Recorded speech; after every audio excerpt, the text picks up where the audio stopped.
Irmãos, quero compartilhar um texto com a amada igreja. Romanos, capítulo de número 8, versículo de número 28 ao 32. Um irmão compartilhou comigo esse texto e eu acho que é interessante a gente dividir com a igreja. Presta atenção nisso em nome de Jesus. Diz assim o texto: E sabemos que todas as coisas contribuem juntamente para o bem daqueles que amam a Deus, daqueles que são chamados segundo o seu propósito. Ei, tudo, não tem uma vírgula do que acontece na vida daqueles que o Senhor chamou que não contribui para o bem. Não importa as circunstâncias, saiba que todas elas contribuem para o nosso bem. Em todas elas a gente tem que buscar no Senhor o propósito daquilo que está acontecendo. Porque você pode ter certeza que se a gente entender da parte do Senhor o propósito daquelas coisas que estão acontecendo, contribuirá para o nosso bem.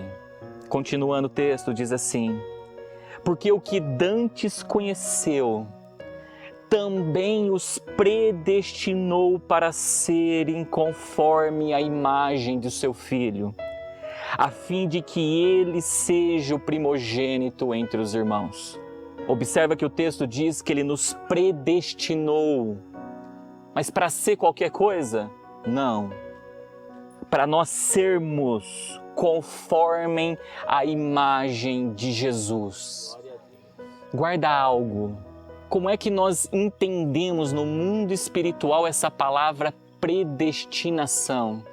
A palavra predestinação, para a gente entender no mundo espiritual, o ato de estar predestinado é uma das margens de uma linha de trem, por exemplo, aonde Deus deixou escrito tudo aquilo que nós deveríamos fazer.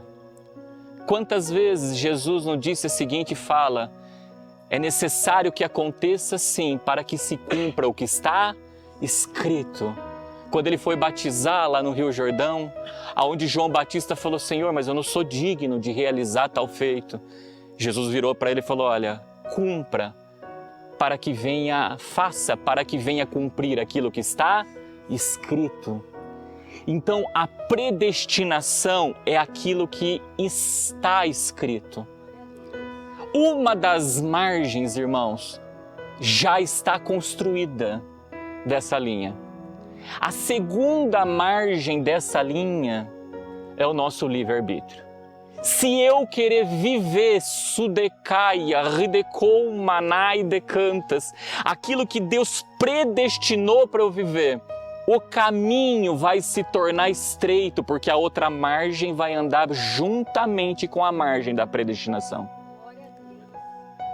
Mas se eu não quiser viver e Deus não me obriga a viver aquilo que eu fui predestinado, eu vou andar num caminho largo, e o caminho largo é um caminho de perdição. Se você entrar numa linha de trem, bem no centro dela e olhar até o fim dela, irmãos, você vai ver que quando ela é estreita, o caminho é estreito, lá no fim elas se cruzam. Mas quando nós olhamos para um caminho largo, ele nunca se cruza, ele sempre se abre. Quando é que ela vai se cruzar nas nossas vidas, irmãos? Quando nós fecharmos os nossos olhos nessa vida terrena para viver uma vida eterna. E olha que interessante, o texto diz que ele nos predestinou para ser a imagem do Filho.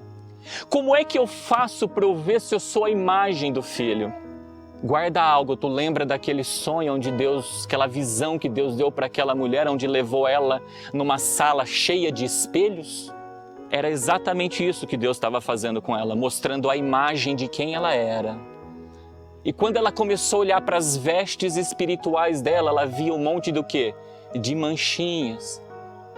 Então a primeira coisa para nós sabermos se nós somos a imagem do Filho, não adianta pegar o irmão e levar nessa sala com o espelho. A Bíblia diz: examine-se o homem a si mesmo. Eu e você temos que entrar nesse espelho. Só que o espelho que tem que refletir sudecai, arridecou, manai, decantas é o Evangelho, porque é o Evangelho de Cristo, são a tua palavra que testificam do nosso Senhor.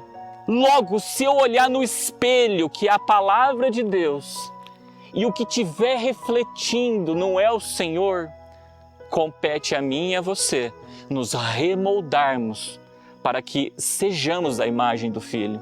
Mas se o que nós estamos fazendo está em conformidade com a palavra, compete a eu e a você a perseverarmos naquilo que nós estamos fazendo.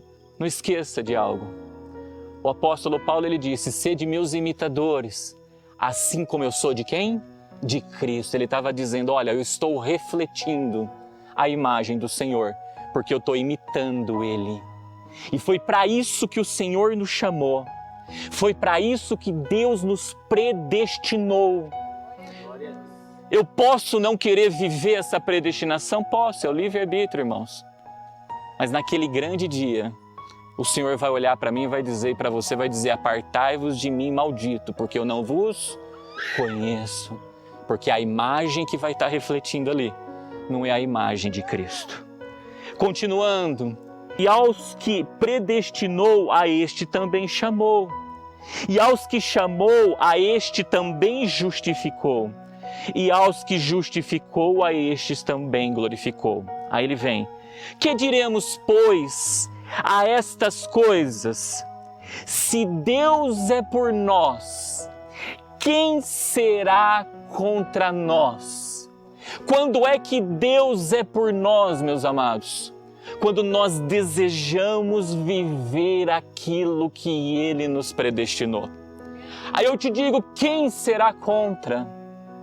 Me diga o que pode ser contra nós.